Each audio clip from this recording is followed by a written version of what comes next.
So how does one cope with the mental health challenge that corona, that the coronavirus has thrown up? I'm joined by Dr. Vikram Patel, one of the country's leading clinical psychiatrists, professor global health at the Harvard Medical School. He also runs several NGOs working in this country in the field of mental health. The entire area, Dr. Patel, of depression and anxiety that people are facing at the moment seems to have got less attention during the course of this pandemic. How serious do you see this mental health crisis at the moment because of an extended lockdown? Well, I think there are two different phases of the mental health crisis that we're going to see, Rajdeep. The first is the phase that we're seeing right now that is really linked to the fear about contracting the infection. And let me be quite honest with you, I think what's even more lethal than the infection right now is the epidemic of fear. And a lot of that has to do with very poorly crafted communication and information about the dangers that the virus poses. And you can see some of the tragic consequences of that, for example, in the way doctors, health workers, and people returning back to their villages are being stigmatized and discriminated against. But the second mental health crisis that is going to emerge in the coming months is the crisis to do with the economic recession and the fact that such a large proportion of our population has either lost income or will suffer enormous amounts of economic deprivations in the coming months. And we know there's a very strong association between acute poverty and poor mental health in the form of depression and suicide. And I really fear that unless our healthcare system begins to assemble the resources to address that tide of mental health problems, that we're going to see a surge in a range of different mental health outcomes, including suicide, in the coming year. You mentioned the suicidal tendencies that can grow. You spoke about a climate of fear. Do you believe, therefore, that people need to be told very, very clearly, getting corona, doesn't stigmatize you, and please don't be fearful of it? Absolutely, Rajdeep. This should have been the advice right from the start. Imagine we live in a country. Let me give you some, a very simple comparator. About 4,500 people have died of corona since the beginning of this epidemic. This is a very significant number, but just out of context, about 500,000 people die each year of TB in India. Now, you see, for a population that is accustomed to people dying of a whole range of different infectious diseases, you can well imagine that the very act of locking down the whole nation in 4 hours must have instilled, even without saying anything, instilled an enormous sense of anxiety that what we are facing now is far more lethal than any other bug or disease that we've encountered before. And it's therefore quite natural for people to react with enormous fear. So yes, I think we still can, and we must modulate the information that we are communicating. And it's interesting that the government now, the Ministry of Health, has actually started moderating the information, making it clear that there are certain groups in our community, particularly the elderly and those with chronic diseases, who are particularly vulnerable. And it is our responsibility as citizens to protect ourselves, primarily to also protect the people who we are close to, who fall in those vulnerable groups. One of those challenges, as I said, Dr. Patel, seems to be stigmatization. We've heard of RWAs, resident welfare associations, ostracizing people who get corona. We've heard of layoffs of people working on the margins in society. Does that worry you, that the stigmatization that is associated with corona is something that will live with us for a long time? Well, in part it is. We are human beings, Rajdeep. Now, let's be quite honest. I'm an epidemiologist. That is to say, I have learned how to read the statistics and numbers that are presented to me in scientific reports. But, most of my fellow Indian citizens are not. They will have to trust the information that's being provided to them by the government, which is the most trusted source. And let's be honest, Rajdeep, also members of your community, the media.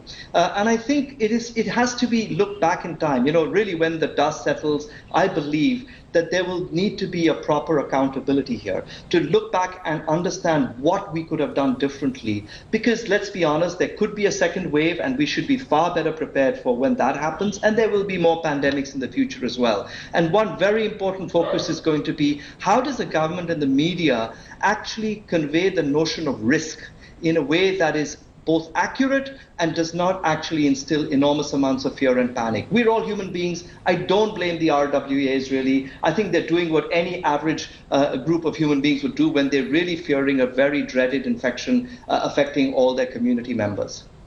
But how do you deal, Dr. Patel, with the depression, the idea of being mentally depressed, locked inside a house for months? Is there a recipe to tell people in particular who face an uncertain future, whether it's the elderly, whether it's people who fear losing their jobs, are gripped with anxiety? Is there a solution? How do you address the issue of depression and suicidal tendencies?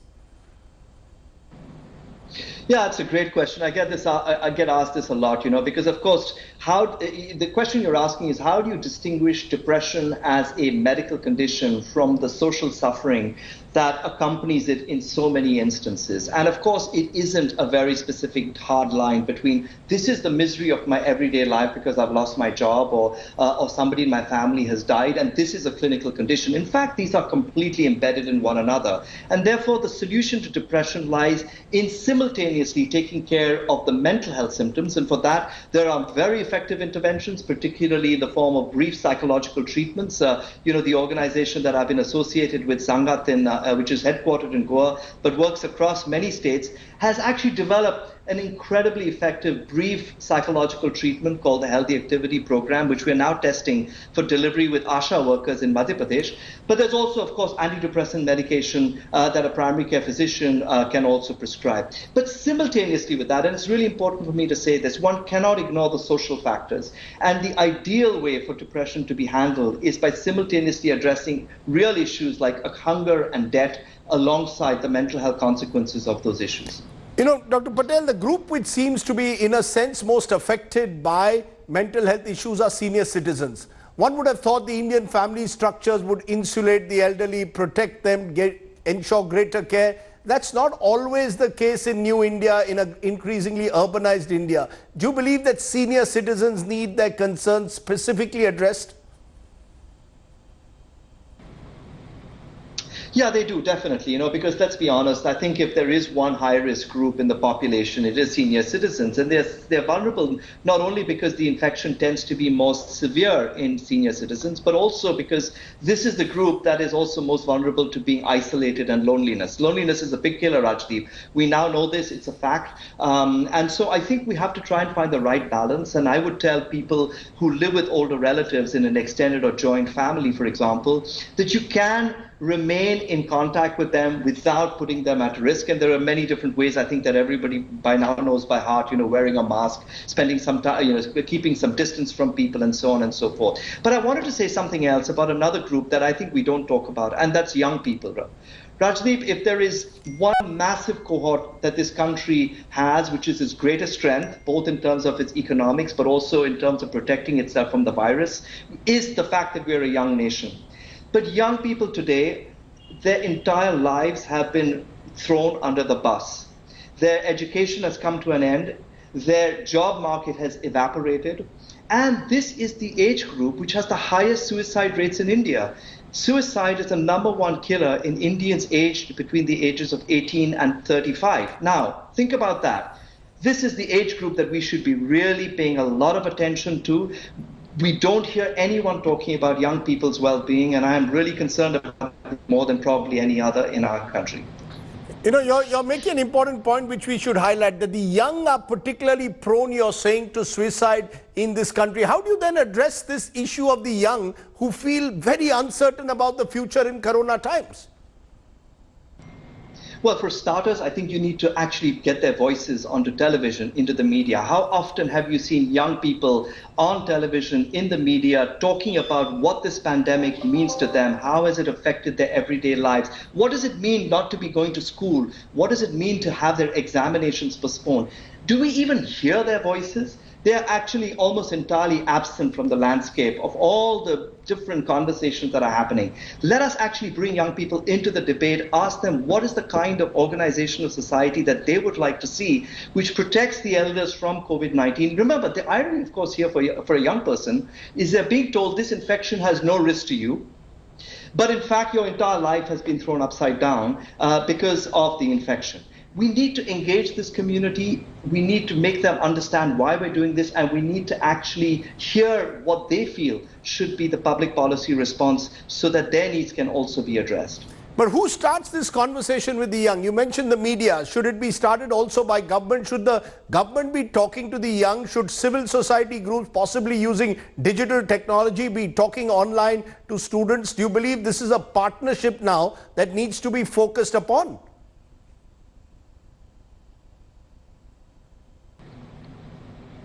Well, certainly I think it's the latter, I mean, I think both have to be working together. The government, especially because the government has the responsibility for containing the epidemic, and civil society, because civil society has much better mechanisms and agencies to actually reach to a much larger group of young people. So I think it needs to be a partnership of some sort. You asked me another question about mental health.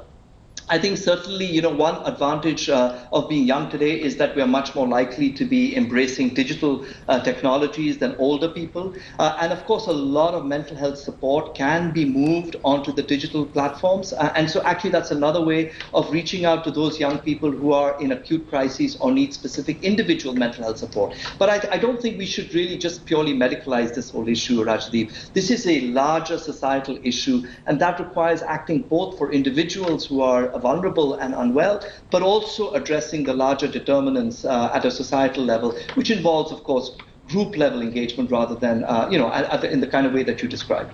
I had Dr. Patel, Dr. Atul Gawande, the world-recognized author-surgeon, earlier in the month on the show. He spoke about the need to change cultures. One of the challenges that people need who are, need to be much more socially aware, the risks of large community gatherings, wearing masks, practicing social distancing norms. Do you think that's going to be a challenge in a country like India, where we are traditionally involved in community lives? How do you change people's attitudes towards protecting not just themselves, but also people in their neighborhood?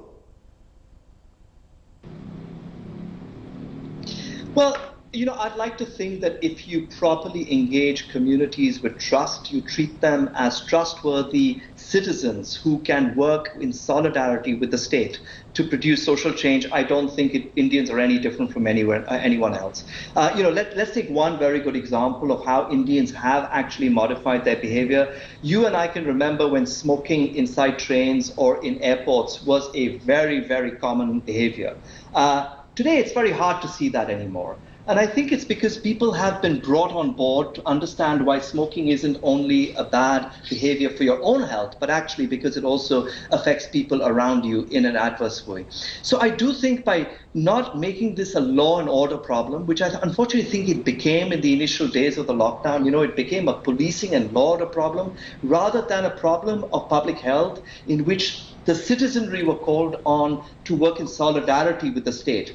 And I think that is still something that we will need to do going forward. Rajdeep, there are multitudes of epidemics in India right now, and this is something else that I think we should remember. There isn't one epidemic in India.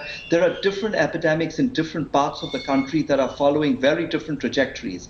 And it's very important for us to become hyper-local now, that is to say down to very small geographic units, so that we can engage people in those particular communities to act in a response to the situation in those communities. There can't be one national response for the whole country. There has to be a much more decentralized response. And in that respect, I have to say what's happening now is the right policy. But if I also want to say this, frankly, I wish this had been the policy on March the 25th. That is to say, a decentralized plan on how to contain the epidemic, to communicate risk, and to engage the citizenry on collective action. I want to come once again to the young, which you mentioned as a vulnerable group. Do you believe that parenting, when it comes to mental health, becomes critical at this time? The young who are struggling with possible anxiety over their education, over jobs, do the parents need to spend much more time with the children? Does that become even more important now? Yeah, for sure. Particularly for younger children, parents also need a lot of support. And again, there's a lot of resources out there, but let's be honest, Rajdeep, most of these resources are digital. They really cater to a very small segment of India's people. And I really worry about what is the circumstances for children who are locked into their homes, their schools are shut down, their parents are without work, and they live in rural settings in which none of these resources that you and I can so comfortably access are available to them. I dread to imagine what is happening to their lives. And I do think that the return to school, I want to stress this, is something that we should really be looking at as an urgent and immediate priority, because schools offer children a return to normality. And it's really important to say that schools are not only places you learn geography and history, but they are places where you learn to socialize with other children and with adults. And to reduce the burden on parents as well, it's really important for schools to reopen as soon as is very possible. And let's be honest, children themselves are not likely to have any significant infection. We can teach children on how to actually protect the elders in their house through return to schooling. You make an important point that maybe urban middle class homes are at least protected, have resources to handle the mental health challenge. What about the migrant labor, the thousands and thousands of them who are totally dislocated economically, geographically? They perhaps, in a sense, the mental trauma that they've gone into, walking thousands of kilometers to reach their homes. How does one deal with their mental condition in COVID times? Yeah, well, I'll be honest, those are the most harrowing stories of all. They really go to the heart of the moral crisis in this country. This is obviously not something that has happened 8 weeks ago. This is a crisis that has been going on for decades. But what has happened 8 weeks ago is simply blown that crisis out into our faces so that we can all see the cruel inequality that actually runs in our cities more than anything else. So I do agree with you. It's also important to remember that most of these migrants are young people. And so you have, again, that perfect storm of young people at the highest risk age group for mental health problems, who are also being dispossessed and are being forced to return to their villages. And often when they return to their villages, they're not getting a very warm welcome. And I think this is a group for which I hope that every state in which, there are only a few states which are home to most of our workers who are returning home. I think every state needs to prepare for a reception for these people to help them readjust to the realities of their lives back in their villages and to counter the stigma and discrimination that is prevailing in many of these communities. I'll be honest with you, Rajdeep, the return of the migrants is not just a question of these workers returning to their homes, but also the health and well-being of the communities they return to, because where they're returning to are places where the health system is even a lot weaker than it is in other parts of India like Delhi and Bombay. And if the epidemic should spread in the way that it has in Delhi and Bombay, in places like rural Bihar and UP, I dread to imagine what the impact is going to be on mortality.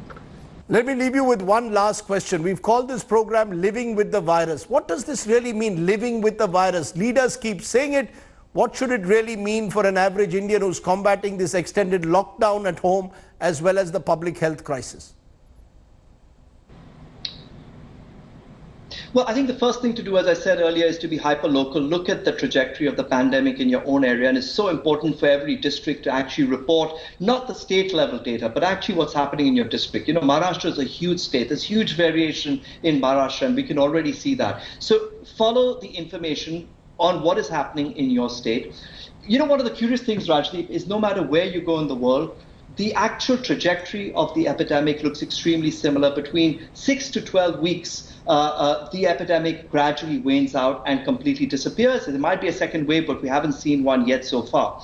And so what we really need to do is to see where we are on that curve. And during this period, until cases diminish to the point where there are very few new cases each day, we need to do what actually my good friend Ambrish Satwik wrote very beautifully in an article today.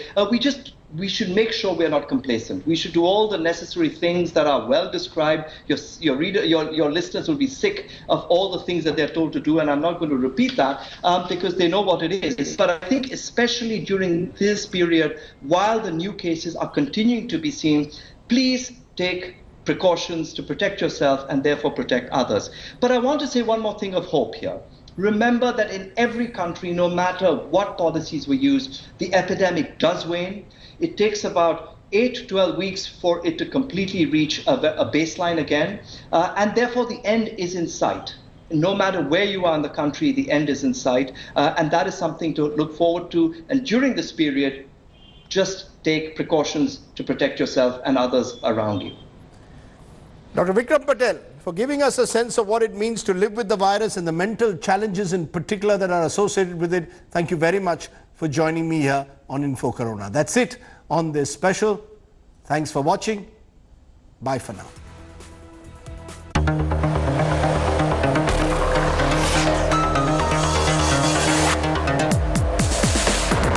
Hello everyone, this is Rahul Kamal here. Hope you enjoyed this video.